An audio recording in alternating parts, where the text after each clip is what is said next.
O De Bem com Você está de volta e hoje o nosso tema é memória. Como está a sua, hein?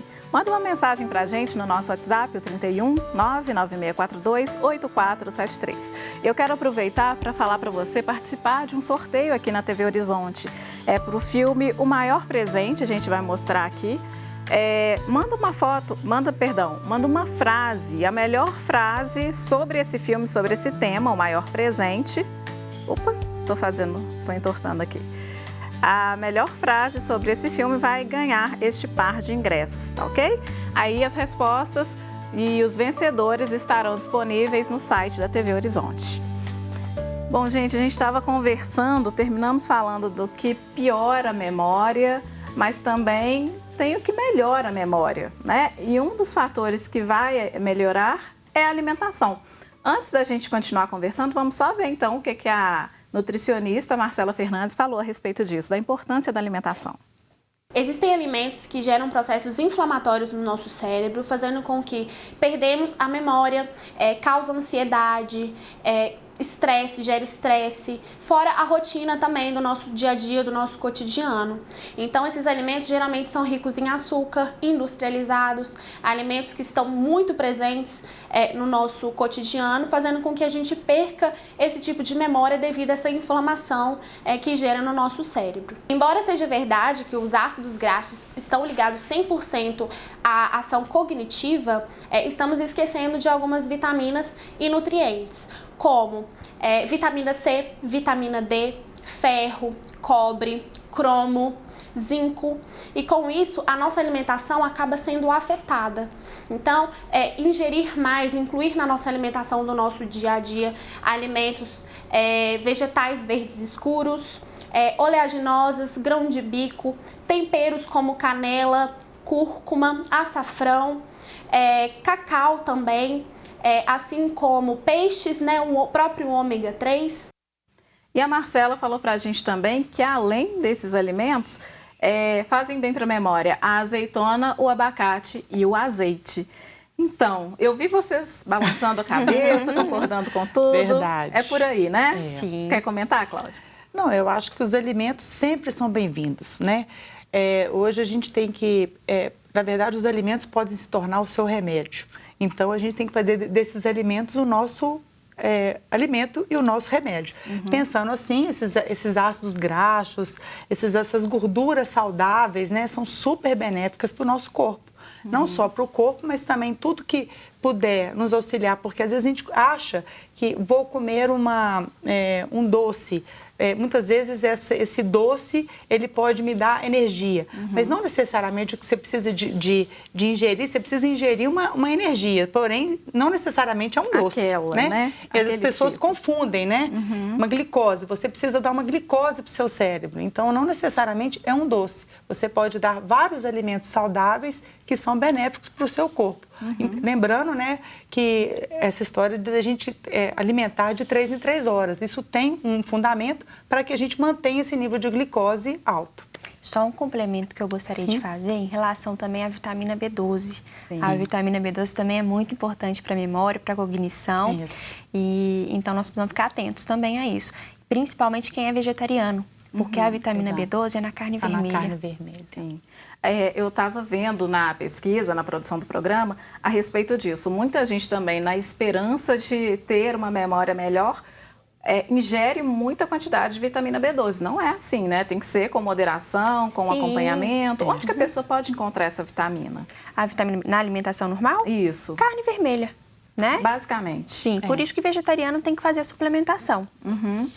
E falando em suplementação, não era nem um tema que eu ia perguntar agora, mas aproveitando, as suplementações para a memória, os remédios para a memória, eles são placebo ou eles realmente funcionam? Olha, nós precisamos ter, em primeiro lugar, uma alimentação balanceada, né? Conforme a nutricionista conversou, né? Então, assim, se a gente tem uma alimentação balanceada e tem uma ingestão adequada de todos esses nutrientes, a gente não vai precisar fazer suplementação. O que acontece é que a maioria das pessoas hoje em dia não tem essa alimentação perfeita, né? Então acaba comendo fast food, hambúrguer, então acaba tendo uma alimentação carencial. Então, nesse sentido, a suplementação seria interessante. Nós temos, eu até comentei com a Cláudia, uma planta que chama Bacopa monnieri, né? Que mostrou em alguns estudos científicos também ter benefício na proteção da memória. É uma planta que vem lá da medicina ayurvédica e que hoje em dia nós usamos Muito também, legal. exatamente, para a questão de estímulo da memória. Tá? Não para quadros degenerativos, né? Sim. Principalmente para quem tem aquele declínio próprio da idade. Tá certo. E também, para manter essa questão da memória, vocês falaram aí da alimentação balanceada. Eu lembro que no primeiro bloco você ainda citou a dieta mediterrânea. A Marcela conversou com a gente sobre o plano alimentar. Vamos ver? É muito importante possuir uma rotina alimentar, até para a gente poder traçar essa quantidade de vitaminas e minerais no nosso dia a dia. Não somente ter apenas um dia com essas vitaminas, até porque elas não são estocadas. Então a gente precisa ter essa ingestão no nosso dia a dia, no nosso cotidiano. Então é muito importante ter um plano alimentar adaptado, principalmente para quem já tem uma memória um pouco afetada, queixa de esquecer o básico, esquecer coisas que foram ditas recentemente. Então a gente precisa traçar essa rotina, esse cotidiano. E vem de encontro com aquilo que você estava dizendo, né, Helena? Que com a idade as pessoas tendem a ter um declínio da memória. É nesse caso, então, que é importante a gente destacar que esse plano alimentar vai ajudar aquelas pessoas também que não têm uma alimentação correta, né? Isso, exatamente. Agora, a gente estava conversando a respeito desse declínio. Ele vem com a idade e eu vi que vocês estavam falando até antes do programa a questão sobre essas idades, né? Que tem uma divergência. Gostaria que você contasse, Cláudia. Eu estava num curso esse final de semana, até com uma neurocientista, e aí o que ela falou é o seguinte, que nós começamos a ter uma perda neuronal a partir dos 27 anos. Então você pensa como que é isso, né? Quer dizer, uma pessoa até os 27 anos, ela vai bem, mas aí começa a ter um declínio. Não quer dizer que de seguinte ela vai ter um quadro demencial. Mas um declínio para a gente começar a pensar como que a gente tem que se cuidar. Né? Então, assim, na verdade a gente pensa, não, quando eu tiver com meus 60 anos, eu vou começar a me cuidar, enfim. É um contexto, é uma vida. É para ontem. Né? Eu costumo dizer que é uma caderneta de poupança, é um Exatamente. investimento a longo prazo, Claro, né? né? Para tudo que se refere à saúde, não é isso? Exatamente. E a gente já comentou aqui, mas eu acho que não custa repetir, então. A questão da atividade física leva a um sono equilibrado, que tudo isso vai mantendo a memória mais equilibrada também por mais tempo, né? Sim. E em relação à atividade física, ressaltar que a atividade aeróbica. A atividade aeróbica tem estudos que mostram benefícios maiores, né? Então, lógico, qualquer atividade física faz bem. Mas preferir também a atividade aeróbica. Tem que suar. E não só para o sono, tá? Para a questão da memória também. E tem um mínimo? Tem um mínimo, assim, 3 vezes por semana, 20 minutos de caminhada, por exemplo? Olha, a gente trabalha muito com essa questão de 150 minutos por semana, né? Então, seria 50 minutos 3 vezes, 30 minutos 5 vezes. E também meditar, deixar um momento da mente vazia ajuda, né, gente? Porque é tanto estímulo, é celular, é trabalho. Quer dizer, celular, então, nem se fala, Nem se fala. É tanto estímulo que a gente precisa descansar. Tem que aquietar a mente. O ideal é para que você possa ter um pouco mais, até isso favorece uma clareza mental, isso te ajuda a ter mais soluções, né?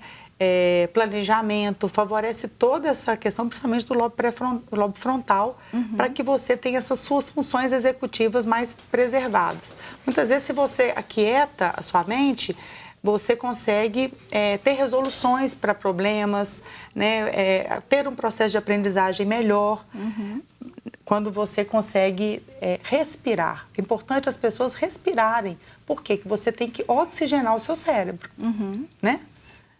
E como é que faz isso, Helena? Porque o celular não sai do nosso lado, né? Como é que Olha, a consegue? tecnologia tem uns aspectos bons também, mas é preciso ter limite. Não sei se você já reparou, Ana, quando a gente pega o celular, são vários aplicativos, é tanto estímulo que a gente fica ali na superficialidade. A gente não consegue se aprofundar em nada, acabamos não terminando. Então, você está lá vendo uma notícia e aparece uma outra que é mais interessante, e você recebe uma mensagem no WhatsApp, né? E essa questão de multitarefas condiciona o cérebro. E se ficasse só no celular, ainda seria menos pior.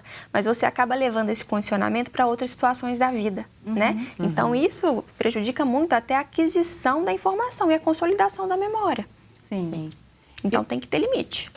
E tem toda uma satisfação também, né, do uso do celular. Tem uma região no nosso cérebro que chama núcleo accumbens, que tem essa coisa da satisfação, do prazer. As pessoas muitas vezes se tornam dependentes do aparelho. E o ato de você estar estudando, aí você deu aquela parada para acessar uma mensagem.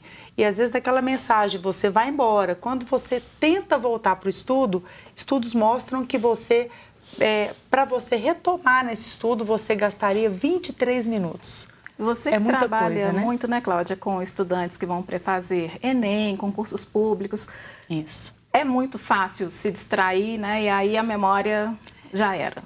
Hoje é uma briga isso na própria escola, né? As escolas têm tido essa dificuldade de manter o interesse e a motivação. Então, assim, e também manter a atenção durante um certo tempo. Isso varia também, essa atenção para a pessoa. Então, assim, pessoas que, até você citou o TDAH no início, mas assim, tem pessoas que não conseguem ficar sentadas numa cadeira 20 minutos. Tem pessoas, cada pessoa tem que achar o seu ponto de equilíbrio e tem aquela coisa da técnica Pomodoro, onde você tem que ter um tempo de descanso entre um estudo e outra fase de estudo. Ok, gente. A gente vai fazer mais um intervalo e daqui a pouquinho o De Bem com Você está de volta.